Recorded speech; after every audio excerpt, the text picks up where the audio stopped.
வணக்கம் நண்பர்களே, எல்லாரும் நலமாக இருக்கீங்களா? நண்பர்களே, இந்த பதிவில் நாம் பார்க்கக்கூடியது வரக்கூடிய ஆடி மாதத்தில் ஒரு 4 ராசி நண்பர்களுக்கு இந்த பிரபஞ்சம் மிகப்பெரிய யோகத்தை தரப்போகுதுங்க. அதை பற்றி தானுங்க முழுமையாக இந்த பதிவில் நம்ம பார்க்க போகிறோம். பொதுவாக பெரியவங்க சொல்லுவாங்க, உழைப்பு அப்படின்ற ஒரு விதையை போடுங்க, வளர்ச்சி வெற்றி அப்படின்ற ஒரு விருட்சம் வரும் அப்படின்ட்டு. உண்மைதானுங்க. உழைப்பு மட்டும் போட்டால் ஆகாதுங்க. உழைப்போடு நம்மளுடைய நேர காலங்களும் சேர்ந்து இருந்தால் தான் நம்ம போக வேண்டிய இடத்துக்கு போக முடியும். 3 மாதம் 6 மாதம் வளரக்கூடிய பயிருக்கே நம்ம பட்டம் பார்க்குறோம். ஆடி மாதத்தில் ஒரு பயிர் இடுறதுக்கும் ஒரு விதை போடுறதுக்கும் ஐப்பசி மாதத்தில் ஒரு விதை போடுறதுக்கும் வித்தியாசம் இருக்குதுங்க. பட்டம் பார்த்து பயிர் செய். ஒரு செயல் செய்கிறோம்னா அந்த செயல் செய்கிறதுக்கான அனுகூலம் நம்ம ஜாதகத்தில் இருக்கா? இருந்தால் 10% முயற்சி பண்ணால் போதுமானது. மீதி 90% வளர்ச்சி இந்த பிரபஞ்சம் கொடுத்துரும். நம்ம ஜாதக ரீதியாக அந்த செயல் செய்கிறதுக்கான அனுகூலம் இல்லாத போது 100% நம்ம மல்லு கட்டினாலும் எங்கே ஆரம்பிக்கிறோமோ அதே இடத்துல தான் இருப்போம். நிறைய பேர் அனுபவிச்சுக்கிட்டு இருப்பீங்க. இந்த பிரபஞ்சம் எல்லாருக்கும் வளர்ச்சி கொடுத்தாலும் எல்லா நேரத்துலையும் தர்றதில் பார்த்துக்கிடுங்க. ஒவ்வொருத்தருக்கும் ஒவ்வொரு தருணத்தில் தான் இந்த பிரபஞ்சம் வளர்ச்சி அப்படின்ற ஒரு விஷயத்தை உருவாக்கி கொடுக்குது. ஒரு ராசியில் பிறக்கிறவங்க எல்லாமே ஒரே மாதிரி இருக்கிறது இல்லைங்க. ஒரு பிரசவத்தில் ஒரு நேரத்தில் ஒரு 2 குழந்தைங்க பிறக்குதுன்னா உருவத்தில் ஒரே மாதிரி இருந்தாலும் எண்ணம், சிந்தனை, செயல், புத்தி எல்லாம் வெவ்வேறு மாதிரி இருக்கும். ஒரு குழந்தைக்கு 27 வயசில் கல்யாணம் பண்ணுவாங்க, ஒரு குழந்தைக்கு 28 கல்யாணம் பண்ணுவாங்க. ஒருத்தர் மருத்துவருக்கு படிச்சிருப்பார், ஒருத்தர் இன்ஜினியரிங் படிச்சிருப்பார். அப்போது ஒரே நேரத்தில் ஒரே ராசியில் ஒரே லக்னத்தில் ஒரே நட்சத்திரத்தில் பிறந்த அந்த 2 குழந்தைகளே வாழ்வாதாரம் வேறையாக இருக்கும்போது ஒரு ராசியில் பிறந்த எல்லாரும் ஒரே மாதிரி இருப்பாங்க அப்படின்றதுக்கு என்ன ஆதாரம்? கோச்சார பலன்கள் அப்படின்றது உடம்பு மாதிரி. உண்மை அதுதான். சந்திரன் அப்படின்றது உடம்பு, லக்னம் அப்படின்றது உசுறு. உடம்புக்கு ஜுரம் அடிக்குதுன்னா ஒரு மருந்து மாத்திரை எடுத்துக்கிற மாதிரி கோச்சார ரீதியாக இருக்கக்கூடிய கிரக நிலைகள் அந்தந்த மாதத்துக்கு பலன். ஆனால் ஜென்ம ரீதியாக இருக்கிறது உங்களுடைய சுய ஜாதகம். அதை மட்டும் மனசில் வச்சுக்கோங்க. ஆடி மாதம் பிறக்கப்படக்கூடியது புதன்கிழமை அதிகாலை, ஆடி மாதம் 1ஆம் தேதி புதன்கிழமை அதிகாலை, அனுசம் நட்சத்திரம், மகாலட்சுமியுடைய நட்சத்திரம், அருமையான நட்சத்திரம். அனுசம் நட்சத்திரம் முதல் பாதத்தில் 215 டிகிரி. அப்போது விருச்சிக ராசியில் தான் இந்த மாதம் பிறக்கப்படுது. இந்த மாதத்துடைய நாயகன் யாருன்னு கேட்டிங்கன்னா ஒவ்வொரு மாதத்துக்கும் ஒவ்வொரு நாயகன் இருப்பார். நாயகன்னா என்ன அப்படின்னா, யாருடைய ராசியில் இந்த மாதம் பிறக்கப்படுதோ அவர் தான் இந்த மாதத்தின் நாயகன். இந்த மாதத்துடைய நாயகன் யாருன்னு கேட்டிங்கன்னா விருச்சிக ராசியாதிபதி செவ்வாய். அந்த செவ்வாய் காலச்சக்கரத்தின் 2வது பாவகத்தில் குரு பகவானோட சேர்ந்து சூரிய பகவானுடைய சாரம் கார்த்திகை நட்சத்திரம் 2வது பாதத்தில் 33 டிகிரியில் இருக்கிறார். கிட்டத்தட்ட ஒரு 40 நாள் 45 நாளுக்கு செவ்வாய் ரிஷபத்தில் தான் இருப்பார். அப்போது ஆடி 1ஆம் தேதியிலிருந்து ஆடி மாதம் 31ஆம் தேதி வரைக்கும் செவ்வாவுக்கு பயிற்சி கிடையாது. இந்த மாதத்தில் பயிற்சி வரக்கூடிய கிரகங்கள் புதன், சுக்கிரன் 2 கிரகங்கள் மட்டும்தான் பயிற்சி. வேறு எந்த கிரகமும் பயிற்சி கிடையாது, சந்திரனை தவிர. அப்போது செவ்வாய் குருவுடன் சேருவதால் இது எப்போ மீண்டும் இந்த மாதிரி ஒரு பிராப்தம் வருங்கன்னு கேட்டிங்கன்னா மீண்டும் 12 வருஷம் ஆகும். இந்த ரிஷபத்தில் காலச்சக்கரத்தின் 2வது பாவகத்தில் குருவும் செவ்வாவும் இணைகிறதுக்கு மீண்டும் 12 வருஷம் ஆகும். 12 வருஷம் கழித்து யார் இருப்பாங்க யார் இருக்க மாட்டாங்கன்னு யாருக்கும் தெரியாது. யார் மூச்சு யார் கையில் இல்லை. இன்னைக்கு என்ன நடக்குதோ அதுதான் உண்மை. அப்போது இந்த மாதத்தில் எந்த ராசி நண்பர்களுக்கு மிக சிறப்பாக இருக்கும் அப்படின்னா முதல் 4 ராசி சொல்லியிருக்கிறேனுங்க. மிகப்பெரிய மாற்றங்கள் வரப்போகுது. அதில் முதல் ராசி என்ன ராசினா கடகராசி. கொடுத்த வாக்கை காப்பாற்றுறதுக்கு உண்டான ஒரு நேரம். பொதுவாக இந்த கடகராசி நண்பர்கள் எப்படின்னா தானாக கையை ஊனி கரணம் போட்டு சின்னப்பட்டு சிரமப்பட்டு தான் மேலுக்கு வந்திருப்பாங்க.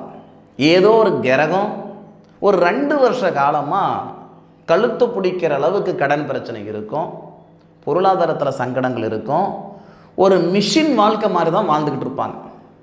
நிம்மதியில்லாத பொழப்பு. ஏன்டா இருக்கணும், எதுக்குடா இருக்கணும், தனியாக இருந்தால் ஏதாவது பண்ணிக்கலாம், பொண்டாட்டி பிள்ளைங்க இருக்குது என்னடா பண்ணுறது அப்படின்ற ஆதங்கத்தில் தான் இந்த கடகராசி நண்பர்கள் ஒரு மிஷின் போல் ஓடிக்கிட்டு இருந்திருப்பாங்க. அப்பேற்பட்ட நண்பர்களுக்கு 10வது பாவகத்துக்கு அதிபதி செவ்வாய், தொழில் ஸ்தானாதிபதி. கடகராசிக்கு 10வது பாவகத்துக்கு அதிபதி செவ்வாய். சார் கடகராசிக்கு மட்டும்தானே 10வது பாவகத்துக்கு அதிபதி செவ்வாய், கும்பராசிக்கும் 10வது பாவகத்துக்கு அதிபதி செவ்வாய் தானே சார்? உண்மைதான், இல்லைன்னு சொல்லலை. முதல்ல கடகராசிக்கு 10வது பாவகத்துக்கு அதிபதி செவ்வாய். 11வது பாவகத்தில் லாபஸ்தானத்தில் குரு பகவானோட சேர்ந்து அந்த 10வது பாவகத்துக்கு அதிபதி செவ்வாவுக்கு நட்சத்திரம் கொடுத்தவர் சூரியன், அந்த சூரியனுக்கு வீடு கொடுத்தவரே இந்த கடக ராசியாதிபதி சந்திரன். ஏன்னா இந்த மாதம் ஃபுல்லாகவே சூரிய பகவான் கடகத்தில் இருப்பாரா? கடகத்தில் சூரியன் வந்தாதானுங்க அது ஆடி மாதம், சிம்மத்தில் சூரியன் வந்தால் அது ஆவணி மாதம், மிதுனத்தில் சூரியன் வந்தால் அது ஆனி மாதம். ஆடி மாதம்னா கடகத்தில் சூரியன் வரணும், அப்படி தான், அதுதான் ஆடி மாதம். கடகத்தில் சூரியன் இருக்க 10வது பாவகத்துக்கு அதிபதி செவ்வாய் சூரியனுடைய நட்சத்திரம் சொல்லக்கூடிய கார்த்திகை நட்சத்திரத்தில் நிற்க, சூரியனுடைய வீடு கடகராசிக்கு 2வது பாவகத்துக்கு அதிபதி தனஸ்தானத்தை அந்த செவ்வாய் பார்க்க, அதுதான் யோகம். குருமங்கள யோகம் அப்படின்ற ஒரு பிரமாதமான யோகம் இந்த கடகராசி நண்பர்களுக்கு லாபஸ்தானத்தில் இருக்குது. லாபஸ்தானத்தில் இருக்கக்கூடிய தொழில் ஸ்தானாதிபதியுடைய முதல் பார்வை 4வது பார்வை செவ்வாவுக்கு 4, 7, 8 பார்வை. சூரிய பகவானுடைய நட்சத்திரம் வாங்கி சூரிய பகவானுடைய வீட்டை பார்க்குறார்.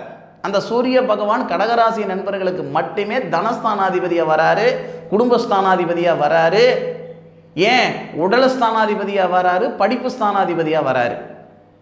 அப்பேற்பட்ட சூரியன் கடகத்தில் நிற்க, கடகத்தில் இருந்து 2வது பாவகத்தை செவ்வாய் பார்க்க, இதனால வழக்கு சம்பந்தப்பட்ட பிரச்சனை நீங்கும், கொடுத்த வாக்கு காப்பாற்றுவீங்க, பொருளாதாரத்தில் இருக்கிற பிரச்சனை சரியாகும். நாம் யார் எங்கே நிற்கணும், என்ன பண்ணணும், என்ன பண்ணியிருக்கக்கூடாது, அனுபவம்ன்றது 2.5 வருஷம் கிடைச்சிருக்குது. இந்த 2.5 வருஷத்தில் கடகராசி நண்பர்களுக்கு மிகப்பெரிய அனுபவம்.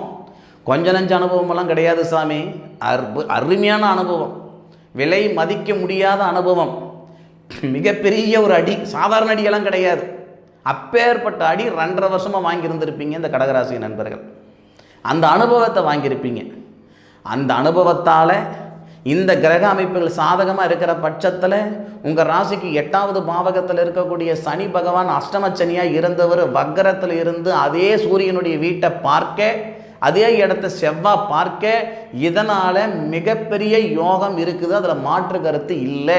இந்த நேரத்தில் நீங்கள் போடக்கூடிய ஒரு உழைப்பு, பெரியவங்க சொன்ன மாதிரி இந்த மாதத்தில் நீங்கள் உழைப்புன்ற ஒரு விதையை போடுவீங்க பார்த்தீங்களா, அந்த விதை தான் எதிர்காலத்தில் மிகப்பெரிய விருட்சமாக வரும். இன்றைக்கி சந்தோஷமாக இருக்கிற நண்பர்களுக்கு எல்லாமே அவங்களுடைய அப்பாவோ தாத்தாவோ என்னைக்கோ போட்ட ஒரு உழைப்பு தான் இன்றைக்கி நீங்கள் உட்காந்து சாப்பிட்ற மாதிரி, அந்த மரத்துக்கு அடியில் அந்த நெல்லில் நீங்கள் உட்காந்து சாப்பிட்ற மாதிரி ஒரு பிரார்த்தம் இருந்திருக்கும். இன்றைக்கி ஏதோ ஒரு பொருளாதார ரீதியாக பெரிய லெவலில் இருக்கிறவங்க, ஒரு செல்வந்தராக இருக்கிறவங்க எல்லாமே அவங்களுடைய சங்கதித்தார் என்னைக்கோ ஒரு நாளில் அவங்க உழைப்புன்னு போட்ட விதை தான் இன்றைக்கி விருட்சமாக இருந்திருக்கும். அந்த மாதிரி இந்த கடகராசி நண்பர்களுக்கு இந்த பிரபஞ்சம் கொடுக்கக்கூடிய அருமையான தருணம், அற்புதமான தருணம் இது, பயன்படுத்திக்கோங்க. 1. 2வது பார்த்தீங்கன்னா இந்த கன்னிராசி நண்பர்கள், பொதுவாக கன்னிராசி நண்பர்கள் தான் உண்டு தான் வேலை உண்டுன்னு இருப்பாங்க.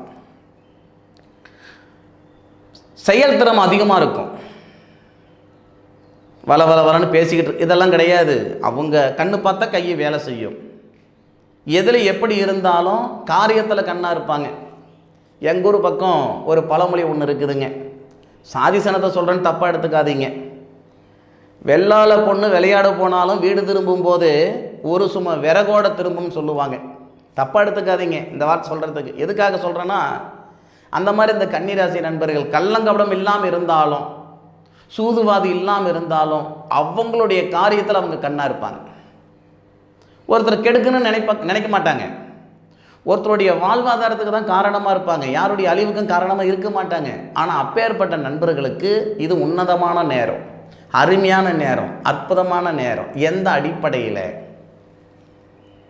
கன்னிராசிக்கு மட்டுமே, வேறு எந்த ராசிக்கும் அந்த பிரார்த்தமே கிடையாது.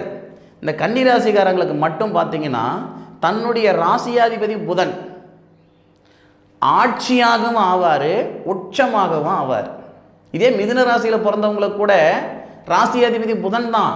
அந்த இடத்துல அந்த புதன் ஆட்சியாக தான் அவருக்கு பதவி இருக்கே தவிர உச்சமாக பதவி கிடையாது. இந்த கன்னிராசியில் பிறந்தவங்களுக்கு மட்டும் தன்னுடைய ராசியாதிபதி தன்னுடைய வீட்டில் டபுள் போஸ்டிங், ஆட்சி உச்சம். வெளிநாடு தொடர்புள்ள வேலை, வெளிநாட்டில் வேலை, இதெல்லாம் நிறைய பேர் அந்த கன்னிராசியில் பிறந்தவங்க செய்துக்கிட்டு இருப்பாங்க. எக்ஸ்போர்ட் பிஸ்னஸ் பண்ணிகிட்டு இருக்கிறேனுங்க, அதுபோக வெளிநாட்டில் வீடு வாசல் வாங்கியிருக்கிறேனுங்க. இந்த மாதிரி எல்லாம் பிரார்த்தமெல்லாம் இந்த கன்னிராசியில் பிறந்தவங்களுக்கு நிறைய வரும், நிறைய வந்திருக்கும். சரி, இந்த மாதத்தில் என்ன சார் வரப்போகுது? புத்திர செல்வம் பெருக போகுது சார். உண்மையா சார்? இதுக்காக தான் நாங்கள் வருஷக்கணக்காக காத்துக்கிட்டு இருந்தோம். போகாத கோவில் குளம் கிடையாது, பண்ணாத பரிகாரங்கள் கிடையாது, பார்க்காத வைத்தியம் இல்லை. கல்யாணம் 7 வருஷம் ஆகுது, 10 வருஷம் ஆகுது, எங்களுக்கு புத்திர செல்வம் இல்லை. ஒரு குழந்தைய தத்தெடுத்துக்கிடலான்ற எண்ணம் கூட மனசுக்குள்ளே வருது. மனசு கேட்குது, புத்தி ஒத்துக்க மாட்டேங்குது. நமக்கு ஒரு குழந்தை பிறந்தால் நல்லா இருக்குன்ற ஆதங்கத்தில் தான் நாங்கள் கணவன் மனைவி இருந்துக்கிட்டு இருக்கிறோம் சார். அப்படின்னா சாமி சத்தியமாக இந்த நேரத்தில் புத்திர வளர்ச்சி பெருக போகுது. என்ன சார் காரணம்? புத்திர வளர்ச்சி பெருகிறதுக்கு என்ன காரணம்? எந்த அடிப்படையில் நீங்கள் சொல்கிறீங்க? எனக்கு ஆதாரத்தை காட்டுங்க சார். அப்படின்னா, பொதுவாக கன்னிராசி நண்பர்களுக்கு 2 கிரகம். ஒரு கிரகம் புத்திர ஸ்தானாதிபதி, இன்னொரு கிரகம் புத்திரக்காரகன். எல்லாருக்கும் அதுதானுங்க. கன்னிராசி நண்பர்களுக்கு புத்திர ஸ்தானாதிபதி சனி பகவான். அந்த சனி பகவான் யாருடைய சாரம் வாங்கியிருக்கிறாரு? ஒரு கிரகம் வேலை செய்யுதுன்னா எப்படி வேலை செய்யும் தெரியுங்களா? ஒரு வீட்டில் இருந்தால் வேலை அது கிடையாது. அந்த வீட்டில் யாருடைய நட்சத்திரத்தில் இருக்கிறாரோ அதுக்கு தகுந்த மாதிரி வேலை தான் அவர் செய்வார். நான் இருக்கேன், சொந்த வீட்டில் இருக்கிறதுக்கும் வாடகை வீட்டில் இருக்கிறதுக்கும் வித்தியாசம் இருக்குது. நான் சொந்த வீட்டில் இருந்தாலும் என் கையில் காசு பணம் இருந்தால் ஒரு மாதிரி இருப்பேன், காசு பணம் இல்லைன்னா ஒரு மாதிரி இருப்பேன். ஆனால் அந்த மாதிரி இந்த சனி பகவான் அப்படின்றவர் கன்னிராசி நண்பர்களுக்கு புத்திரஸ்தானாதிபதி. 6வது பாவகத்தில் ருணரோக சத்துருஸ்தானத்தில் குரு பகவானுடைய சாரம் வாங்குறார். குரு பகவான் யாருன்னு கேட்டிங்கன்னா புத்திரக்காரகன்.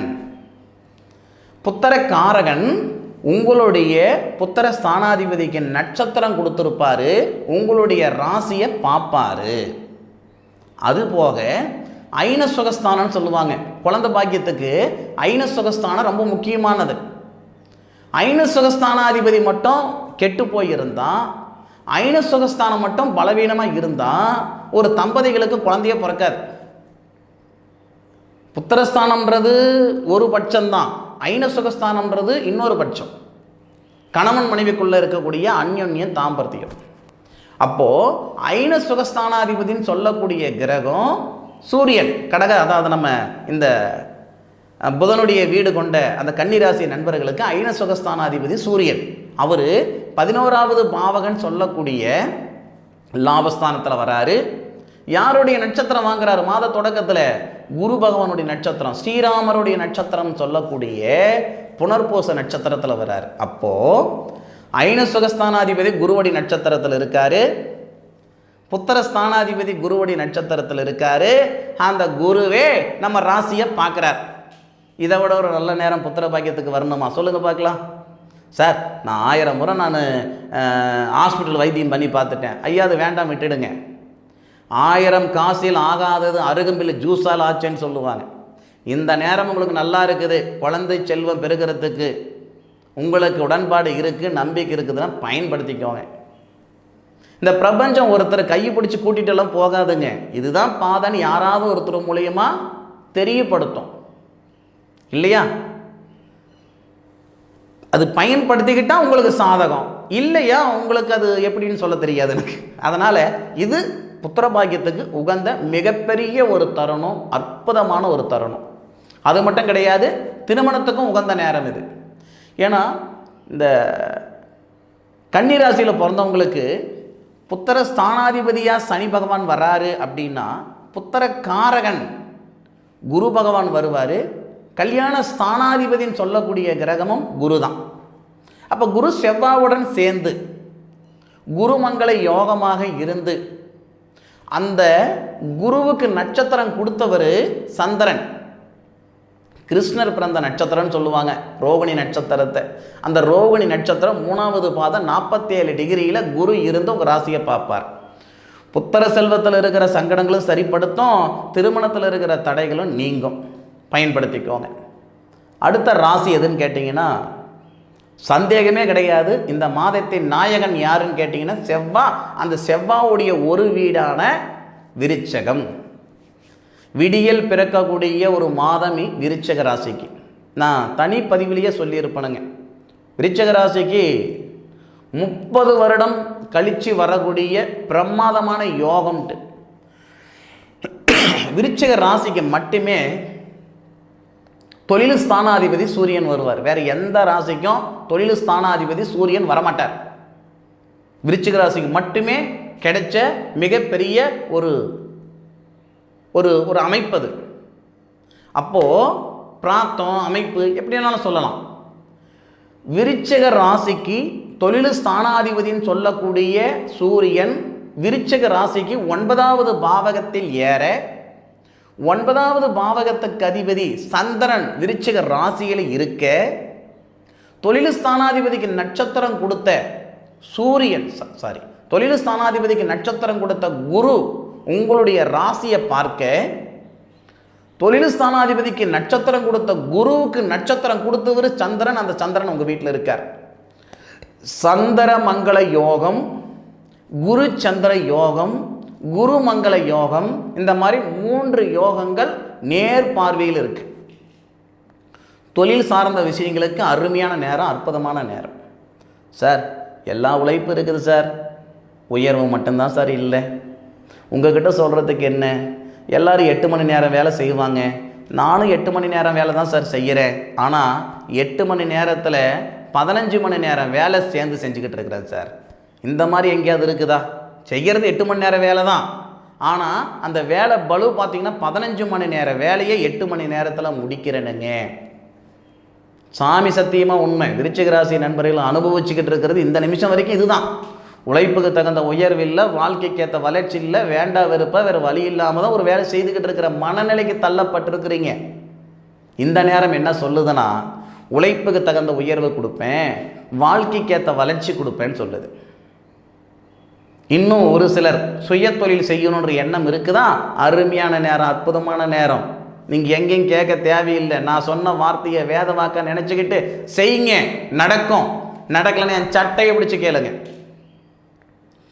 தொழில் ஸ்தானாதிபதின்னு சொல்லக்கூடிய சூரிய பகவானுக்கு சாரம் கொடுத்தவர் தனஸ்தானாதிபதி.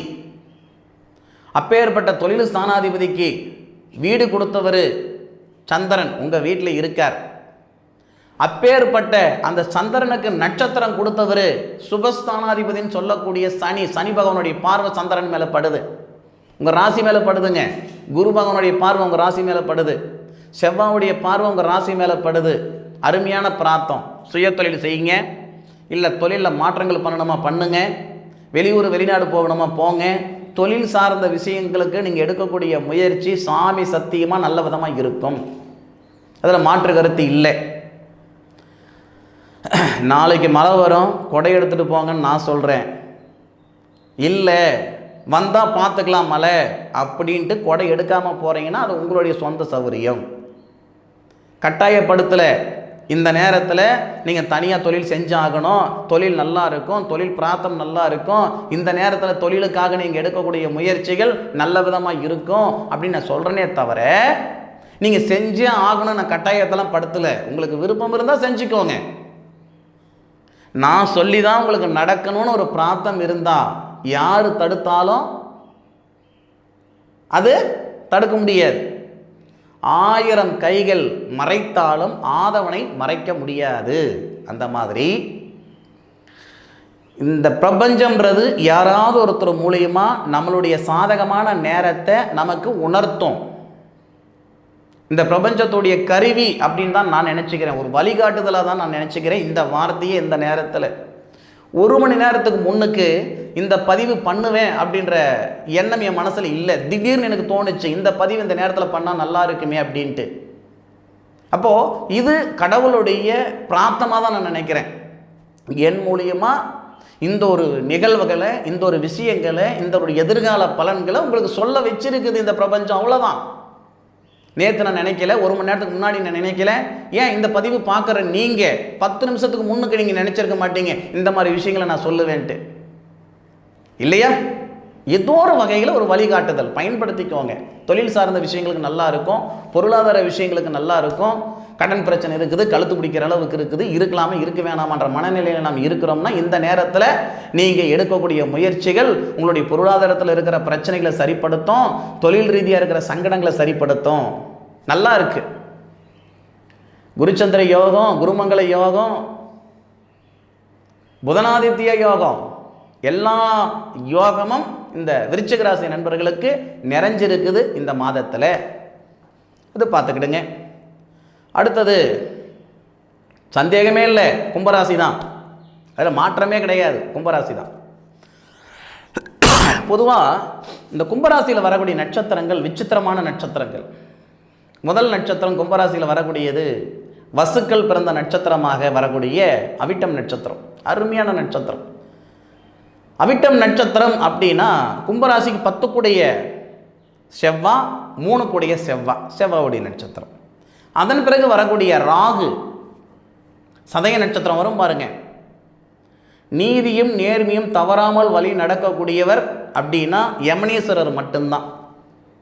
சனீஸ்வரர், அவருக்கு அடுத்தது ஈஸ்வரர் அப்படின்னு ஒரு பட்டம் வாங்கிய ஒரு அற்புதமான ஒரு அமைப்பு இருக்குதுன்னா அது யமனீஸ்வரர். யமனீஸ்வரருடைய நட்சத்திரம் தான் சதய நட்சத்திரம். மனசில் ஒன்று வச்சுக்கிட்டு வாயில் ஒருத்தர் பேசுறது கிடையாது. எதுவாக இருந்தாலும் குத்துணுன்னு நினச்சிங்கன்னா, இந்த சதய நட்சத்திரக்காரங்க மட்டும் குத்துணுன்னு நினச்சிங்கன்னா நேராக போய் நெஞ்சில் குத்துவீங்களே தவிர முதுகில் குத்துற பழக்கமெல்லாம் சத்தியமாக வராது. சாமி சத்தியமாக அதுக்கு நீங்கள் லாக்கிப்பட மாட்டீங்க. ஒருத்தனை பேசணும்னு நினச்சிங்கன்னா மூஞ்சுக்கு நேராக போய் பேசிட்டு வந்துடுவீங்க. நீ இப்படி தான் அப்படின்னு ஓப்பனாக போய் உடைச்சிட்டு வந்துடுவீங்க. முன்னுக்கு விட்டுட்டு பின்னுக்கு பேசுகிற பழக்கம் கிடையாது. அந்த சதய நட்சத்திரம் அருமையான நட்சத்திரம். அந்த நட்சத்திரத்தில் தானுங்க ஐயா தஞ்சை பெருங்குடையான் கோவிலை கட்டிய ஐயா ராஜராஜ சோழன் பிறந்த நட்சத்திரம் அந்த சதய நட்சத்திரம் தானுங்க. அதன் பிறகு வரக்கூடிய நட்சத்திரம் தான் குபேரருடைய நட்சத்திரம்னு சொல்லுவாங்க. புரட்டாதி நட்சத்திரம் முதல் பாதம், 2வது பாதம், 3வது பாதம். அற்புதமான நட்சத்திரங்கள் நிறைந்த ராசி தான் நமக்கு கும்பராசி. கும்ப ராசியாதிபதி யாருன்னா சனி பகவான். அந்த சனி பகவானுக்கு இந்த மாதத்தில் சாரம் கொடுத்தவர் யாருன்னா குரு. தொழில் கிரகம் அப்படின்றது சனிதான், அதில் மாற்று கருத்தே கிடையாது. இந்த ராசியாதிபதி எல்லாம் விட்டுடுங்க. தொழில் கிரகம் பண கிரகத்துடைய நட்சத்திரத்தில் ஏறுறார். தொழில் கிரகம் பண கிரகத்துடைய நட்சத்திரத்தில் ஏறுவதால் அந்த தொழில் ஸ்தானாதிபதினு ஒரு கிரகம் இருக்கும் இல்லையா, செவ்வாய். அந்த செவ்வாய் கும்பராசிக்கு 4வது பாவகத்தில் சுபஸ்தானத்தில் குருவுடன் சேர்ந்து, இந்த பணகிரகம் சொல்லக்கூடிய குருவுடன் சேர்ந்து இருக்கக்கூடிய தருணம். அந்த இரு கிரகங்களுடைய பார்வை உங்களுடைய ராசிக்கு 10வது பாவகம் சொல்லக்கூடிய அந்த ஜீவனஸ்தானம் தொழில் ஸ்தானத்தை பார்க்குறார். இதுதான் மிகப்பெரிய யோகத்தை கொடுக்க போகுது இந்த கும்பராசி நண்பர்களுக்கு. நான் மீண்டும் சொல்கிறேன், குரு சனியோடைய நட்சத்திரத்தில் வராரு, இல்லை சனி குருவோடைய நட்சத்திரத்தில் வராரு அப்படின்னா அந்த கிரகம் உங்கள் ராசியாதிபதி உங்களுக்கு சாதகமாக இருந்தால் நிச்சயமாக சாதகமான பலன்கள் தான் கொடுக்கும். சனி உங்கள் ராசியாதிபதி வக்கரத்தில் இருக்கிறாருன்றதெல்லாம் ஒரு புறம் கிடக்கட்டும், விடுங்க. சனி உங்கள் ராசிக்கு 7வது பாவகன் சொல்லக்கூடிய சூரியனுடைய வீட்டை பார்ப்பாரு இந்த ஆடி மாதத்தில். அந்த சூரியன் உங்களுடைய ராசின்னு சொல்லக்கூடிய விரயஸ்தானத்தை பார்ப்பார். சூரியனும் சனி எதிரிகளாக இருந்தாலும் மாறி மாறி அவங்க வீட்டை பார்த்துக்கிடுவாங்க. அதுபோக இந்த குரு பகவான், செவ்வாய், சனி இந்த 3 கிரகங்கள் வெளி சுற்று கிரகங்கள். பூமின்றது பிரதானம். ஜோதிடம் படித்தவங்களுக்கு நிறைய பேருக்கு தெரியும், சயின்ஸ் படித்தவங்களுக்கு நிறைய பேருக்கு தெரியும். பூமி அப்படின்றது பிரதானம். அந்த பூமிக்குள்ளார உள் சுற்று கிரகங்கள் இருக்குது, வெளி சுற்று கிரகங்கள் இருக்குது. அந்த வெளி சுற்று கிரகங்களில் முக்கியமான கிரகங்கள் சனி, செவ்வாய், குரு. அப்போ சனி, செவ்வாய், குரு 3 பேரும் சேர்ந்து தொழில் ஸ்தானத்தை பார்க்குறாங்க அப்படின்னா இதை விட ஒரு பிரார்த்தம் எப்போ வரும்? சரி சார், மீண்டும் இந்த பிரார்த்தம் எப்போ சார் வரும்?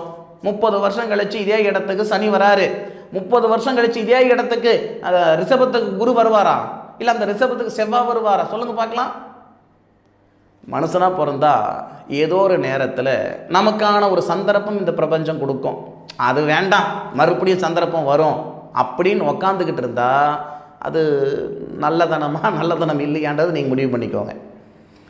இந்த நேரம் அப்படின்றது இந்த பிரபஞ்சம் கொடுக்கக்கூடிய மிகப்பெரிய ஒரு சந்தர்ப்பம். நீங்கள் யாருக்கிட்டனாலும் கேட்டுக்கோங்க, எத்தனாயிரம் ஜோசிகாரங்கிட்டனாலும் கேட்டு பாருங்க. கும்பராசி நண்பர்களுக்கு வரக்கூடிய ஆடி மாதத்தில் தொழில் ஸ்தானத்தில் சனியுடைய பார்வை, குருவுடைய பார்வை, செவ்வாவுடைய பார்வை தொழில் ஸ்தானத்தில் படக்கூடிய ஒரே மாதம் இந்த மாதம்தான். அதுவும் அந்த தொழில் ஸ்தானாதிபதின்னு சொல்லக்கூடிய செவ்வாய் குருவுடன் சேர்ந்து குருமங்கள யோகமாக இருந்து சூரியனுடைய நட்சத்திரம் வாங்கி சூரியனுடைய வீட்டையும் பார்க்கக்கூடிய நேரம் இந்த நேரம் பிரமாதமாக இருக்கும் தொழில் சார்ந்த விஷயங்களுக்கு. அது மட்டும் கிடையாது, மன அழுத்தம் குறைகிறதுக்கும் பிரமாதமாக இருக்கும். பொதுவாகவே ஒரு மனுஷனுக்கு தொழிலில் வளர்ச்சி இல்லை, தொழிலில் சங்கடங்கள் இருக்குதுன்னா அதை விட ஒரு மன அழுத்தம் வேறு எதுவுமே இல்லை. காய்க்கிற மரம் தான் கல்லடிபடுன்னு சொல்லுவாங்க. நெசமாக சொல்கிறேன், இந்த கும்பராசிக்காரங்க காய்க்கிற மரம் தான். சொந்தம், பந்தம், நண்பர்கள், அண்ணன், தம்பி, அக்கா, தங்கச்சி, மாமா, மச்சான், ஜாதி, ஜனம் எல்லாருமே நல்லா இருக்கணும்னு நினைப்பாங்க. இவங்க நல்லா இருக்கணும்னு யாரும் நினைக்க மாட்டாங்க. அப்போது யார் நினைச்சாலும் நினைக்கலனாலும், நான் நல்லா இருக்கணும் யார் நினைச்சாலும் நினைக்கலனாலும் என் குணம் மாறாதியான்னு நினைக்கக்கூடியவங்க தான் இந்த கும்பராசிக்காரங்க. கும்பராசி நண்பர்களுக்கு தன்னுடைய தராதரத்தை வளர்த்திக்கிறதுக்கும் தகுதியை வளர்த்திக்கிறதுக்கும், ஏன்டா இப்படி சொல்ல நினச்சிக்காதீங்க, தன்னை வளர்த்திக்கிறதுக்கு இது ஒரு சந்தர்ப்பம். வளர்த்திக்க விருப்பம் இருந்தால் உங்களை நீங்கள் வளர்த்திக்குவாங்க. இந்த நேரத்தில் நிச்சயமாக உங்களுக்கு நான் காசு பணம் கொடுத்து உதவி பண்ணல, உங்களுடைய வாழ்வாதாரம் இந்த நேரத்தில் சிறப்பாக இருக்குன்ற வார்த்தையை சொல்லியிருக்கிறேனுங்க. காசு பணம் கொடுத்தாலும் அந்த காசு பணம் இருக்கிற வரைக்கும் தான் என் ஞாபகம். இந்த வாழ்வாதாரத்துக்கான ஒரு பாதை இதுதான் நான் சொல்லியிருக்கிறேனுங்க. நிச்சயமாக உங்களுடைய வாழ்வாதாரம் நல்லா இருக்கும். ஒரு நேரம் இல்லைனாலும் ஒரு நேரம் சத்தியமாக என்னுடைய ஞாபகம் வரும். யாரோ ஒருத்தர் ஏதோ ஒரு நேரத்தில் ஒரு வார்த்தை சொன்னார், அந்த வார்த்தை கேட்டு கரெக்டான பாதையில் நான் வந்தேன், நல்லா இருக்கிறேன் அப்படின்ற ஒரு வார்த்தை நிச்சயமாக உங்கள் மனசுக்குள்ளே இருக்கும். இந்த மாதிரி தானுங்க ஒவ்வொரு மாதத்துலேயும் ஒவ்வொரு ராசிக்கு இந்த பிரபஞ்சம் நல்லது கொடுக்கும். எந்த நேரத்தில் கொடுக்குது, எப்போ கொடுக்குதுன்னு தெரிஞ்சுக்கிறது தான் ஒரு விஷயம். அதுக்கு ஜோதிடம் அப்படின்ற ஒரு விஷயம் பார்க்குறதுனால தப்பு இல்லைங்க. ஜோசிகாரங்க வேணும்னா தப்பாக இருக்கலாங்க, பொய்யா இருக்கலாம், ப்ராடாக இருக்கலாம். ஜோசியம் சத்தியமாக தப்பாகாது. நம்ம முன்னோர்கள் கொடுத்த அருமையான ஒரு பொக்கிஷம் இந்த ஜோதிடம். பேனா பேப்பர் கண்டுபிடிக்கிறதுக்கு முன்னாடி சூரியனுக்கு பூமிக்கு எத்தனை கிலோமீட்டர் அப்படின்ட்டு இன்றைக்கி விஞ்ஞானபூர்வமாக சொல்கிறாங்க. ஒரு கிரகத்துக்கும் இன்னொரு கிரகத்துக்கும் எவ்வளோ டிஸ்டன்ஸு, எத்தனை டிகிரி விஞ்ஞானபூர்வமாக சொன்னாங்க. ஆனால் அன்னைக்கு மெய்ஞானத்திலேயே சொல்லிவிட்டு போனாங்க நம்ம முன்னோர்கள். அப்போது இன்றைக்கும் பஞ்சாங்கத்தை வச்சுக்கிட்டு 10 வருஷம் கழித்து இந்த நாள் வருதுன்னா அந்த நாளில் சூரிய உதயம் இத்தனை மணிக்கு தான் உதிக்குது, இந்த ஊரில் இத்தனை மணிக்கு உதிக்குது, சென்னையில் வந்து இத்தனை மணிக்கு உதிக்குது, டெல்லியில் இத்தனை மணிக்கு சூரிய உதயம் ஆகுது, மும்பையில் சூரிய உதயம் இத்தனை மணிக்கு ஆகுது. 10 வருஷம் கழித்து வரக்கூடிய நாளை இன்றைக்கி சொல்கிறது தான் ஜோதிடம். அதனால் இந்த ஜோதிடம்ன்ற பொக்கிஷம் சாமி சத்தியமாக தப்பு ஆகாது. வேறு எந்த வகையிலையும் நம்மளுடைய எதிர்காலங்களை தெரிஞ்சுக்கிட முடியாது. இந்த ஜோதிட பொக்கிஷத்தில் மட்டும்தான் நம்மளால் தெரிஞ்சுக்கிட முடியும். முயற்சி பண்ணுங்க, முன்னுக்கு வருவீங்க. உழைப்புன்ற விதையை நீங்கள் போடுங்க, உயர்வுன்ற விருட்சம் பெரிய லெவலில் நிச்சயமாக உங்களுக்கு வந்து சேரும் ஒரு தருணத்தில்.